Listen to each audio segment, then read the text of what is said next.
Society changes. There was a shift in medieval society from people that lived in towns to those becoming cities, and one of the main reasons was jobs. There were a lot more jobs that were better paying that were offered in the cities. Urban life flourished in the cities. By the year 1200, that's a typo, the city of Paris had 60,000 people living there. Your typical average everyday town had between 1,500 to 2,000 people. So think about the same size as Herscher, and towns were kind of made up in the same way as Herscher is. You'd have a downtown area, main strip, where you'd have shops and things like that. But most people, some people live there near their shops where they operate, but most people live on the outskirts, and they had farms like people do at Herscher, and then would come into town to buy and trade whatever goods they needed. So trade and towns grew together. In the towns, streets were very narrow. Most of the time they were just mud streets, dirt. When it rained, they'd be full of water and muddy. Animals would be everywhere, along with animal waste. Back then, they didn't have sewage like they did today, so you'd have a pea pot. You'd go to the bathroom in your pot, and it would be like a bucket or a clay pot, and then you'd go throw it in the street. There was no sewer, no drainage. It would just be right there. People rarely bathed, especially during the winter months. It was very difficult to bathe. You would mostly bathe in a barrel, something like that, but you would have to heat up an enormous amount of water, which means you have to go get an enormous amount of water from the well or from wherever else. During the summer months, you would probably bathe in the river nearby or a lake or something like that. So most people didn't bathe. Hygiene was terrible. The animals most oftentimes lived in the same house as the people. They couldn't afford a barn, and they didn't have the same type of knowledge that we did today about animals and diseases, so they would live right next to their animals. So you can imagine the types of bugs, insects, rats, everything else that was close to the people. And this is where we get the phrase, raining cats and dogs. Most houses had thatched roofs. Thatched roofs were made of straw and sticks, and they were very thick. What would happen is rats and other mice and birds would live in the thatched roofs, which then would attract the cats to obviously eat them, and then of course you would have dogs that would be attracted to cats. So what would happen is when it would rain very heavily, water would seep through the thatched roofs, and it would begin getting the animals in the thatched roof wet. First the rats and the cats and the dogs. So what would happen is that these animals would scurry down to where it was drier, and then when it rained really very heavily, you would have animals falling from the ceiling. Hence, it's raining cats and dogs. It was raining so heavily outside that those animals coming in through the roof to find shelter. Houses lacked light and ventilation. A couple windows maybe. You had to have a stove or a fireplace in there, so you had smoke all over the place. Clean water. Most of the time they would just get it from the river or the well, and it could be polluted. They didn't have hygiene like we have today. They didn't boil water, so not a very good place to live. Having a thatched roof also had other problems besides hygiene. Very easily could it be set afire, and then you would burn the entire house down. Another reason that towns began to grow, serfs were tied to the land. They were very little better than slaves. They had to work the land. They'd do what their master said. They couldn't leave without permission from the lord of the house. So not a very good place or a very good time to be a serf. You weren't paid a wage. You were allowed to live on the property, and you had to work there. And your sons and daughters are born into that same life. Well, if you were a serf and you made it to a town or a city and you lived there for a year and a day, you were set free. You no longer had to do what the Lord said. So that's another reason why people began flocking to towns and cities. When the merchant class began shifting the social order, a new group of people emerged. These people were known as burghers. They were a merchant class, and they were town dwellers. So they either dealt in trade goods, so trading things, or a lot of times they would make things and then sell them. They began to accumulate wealth and money and power. They fought against undue taxes from feudal lords.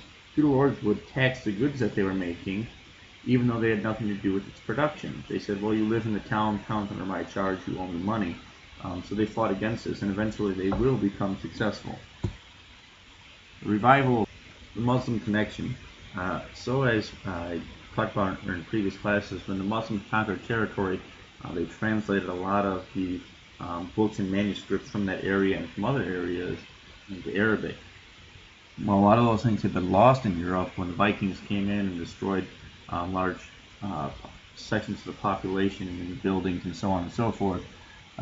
So, thanks to the Muslims preserving it during the Crusades and during the Reconquista, that information was refound, rediscovered.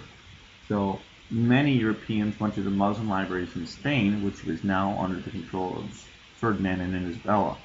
Crusaders also brought back Muslim technology and ship navigation and weapons with them after fighting in the Crusades. And this all gives rise to scholars and the first universities in Europe. First, university was a group of people that got together and would study certain books and manuscripts, and they would discuss and talk about them. And these were first in Paris, Bologna, Oxford, and Salerno. And then later on, these groups of people decided, let's have a set place for us to meet, discuss. We'll have someone speak and lecture about things, and that's how the first university started. And the first people to go there were the students were sons of well-to-do artisans, people who had money, who wanted to further their spot in life through education, and that's why they sent their sons there. Scholars in the university. You went to university so that you could get a better job in government or in the church. So learn how to administrate, how to keep books, or you learned about theology. If you wanted to achieve a bachelor's degree in theology, it took 5 to 7 years. If you wanted a master's degree, it took 12 years, so a little bit longer than the standards for today. Next, we'll begin talking about the vernacular. Vernacular is everyday language of your homeland. Back then, if you were educated and you were wealthy, you needed to speak at least 2 languages, most of the time more.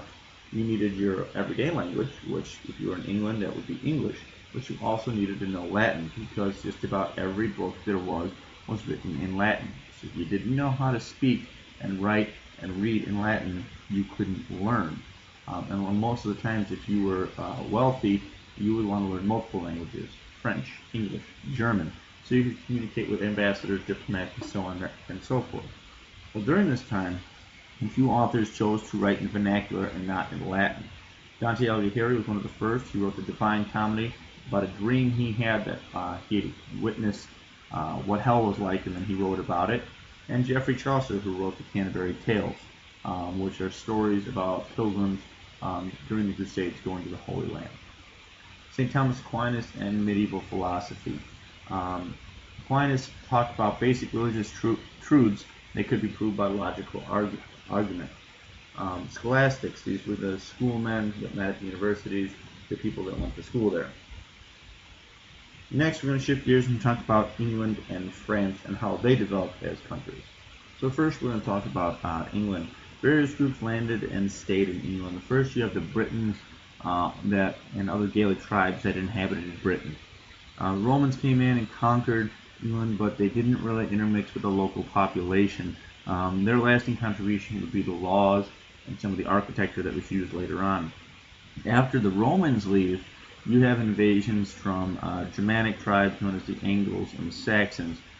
They first move in, they raid, and then after a series of years they begin to raid and then stay and then take territory.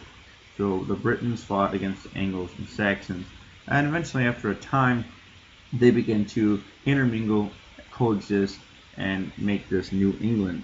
And that works for several hundred years until you have the Viking invasions. And this happens in the early 800s.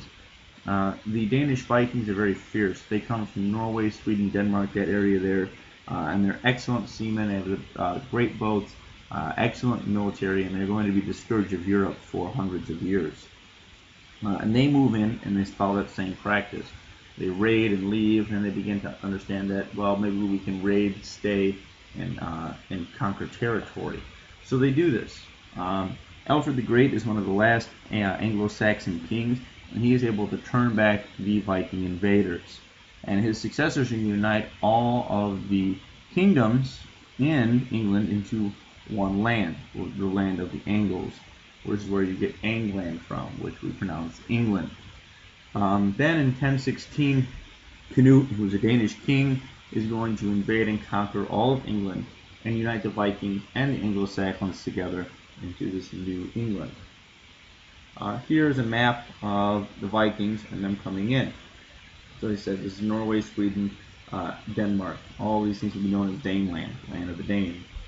So this is where they come in, and they're here in England, Ireland, and part of Scotland.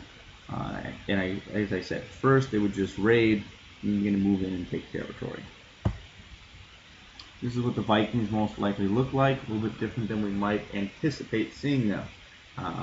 They did not wear horns in their helmets. That would make their helmets off balance, awkward, and easily to knock off. So that's just something that has been mythologized later on. They never had those. They had their shields, which they would make shield walls with. They would have a variety of weapons, swords, spears, and they were very good with axes as well. Here's their ships, which could be oar-powered or sail. And you see at the prow here is where they had some sort of animalistic design that they would put on right before they were ready to make a raid to help instill that fear into their opponents. 1042, Edward the Confessor is Alfred's descendant. He takes the throne. In January of 1066, he dies but has no heir. So there's a struggle for who is going to be the next king of England, and that's going to lead to an invasion. And this invasion is the Norman conquest. William the Conqueror was Duke of Normandy. Normandy is called Normandy because it's the land of the Normans. This is where the Viking Northmen, hence Norman, came into France and settled. He was Edward's cousin. He claimed the throne and invaded England to claim that right. However, there was an Anglo-Saxon rival that was already there that thought he should be king. His name was Harold Godwinson. On October 14, 1066, the two armies meet at the Battle of Hastings. For a long time, Harold and Norman's armies meet, and neither one has a clear victory. They're just going back and forth. They're at a stalemate. And so Harold is shot in the eye with an arrow and dies. After that, the Anglo-Saxons are leaderless. They don't know what to do. They begin to panic. The Normans take advantage of that, press, and then they win.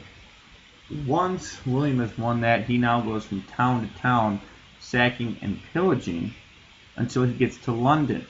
Once he's there, he's created such awe and fear of his army that London hands itself over to him, and then he is then pronounced king of all of England, and he declares England's personal property. He gets 1/5 of the land of England for himself, takes land from everyone that supported Harold, and then gives it to his own Norman friends and lords, so that he has his friends around him to help better his own status. And here's the way that he took in. So this is Normandy. This is where they launch here into Hastings. After they fight the battle, as I said, they go from town to town pillaging all the way around until they get to London, which then hands itself over. That here is a painting of William the Conqueror. I want you to analyze this painting, and you can pause this for as long as you need to, and tell me what this painting reveals about William's personality and character, and how he wants his subjects to see him.